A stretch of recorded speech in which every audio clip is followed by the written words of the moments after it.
Ito na yung inaabangan ko, guys! Tara, samahan niyo akong mag-unbox. Unboxing Kilo Stand, Mixer Edition. Let's go! Ang pagkakalam ko, alam niyo na din kung ano to. Actually, ilang beses din namin tong pinag-isipan kung talaga bang bibili kami o saka na lang. Pero yun na nga, talagang binili na namin to kasi para sa business. Tsaka madami pa tayong ibibake, di ba? Basta, bumili kayo Ayan, buksan na nga natin.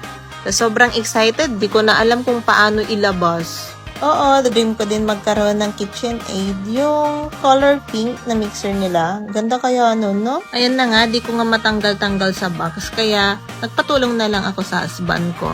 Kayo ba, ano yung dream nyo na mixer? So, yan nga yung mga inclusion. So, yun nga, meron yung bowl, dough hook, flat beater, wire whisk, at saka yung bowl cover. Pagka-unbox nga, check natin yan kung lahat gumagana. Since excited na ako, tara gamitin na natin. Pero bago muna, hugasan muna natin yan, guys. So, since okay na, since naka-set up na din siya, lagyan natin yung bowl. Tapos, since banana cake na yung gagawin natin, nalagyan natin yung banana. Tapos, lahat ng mga ingredients ilagay na natin.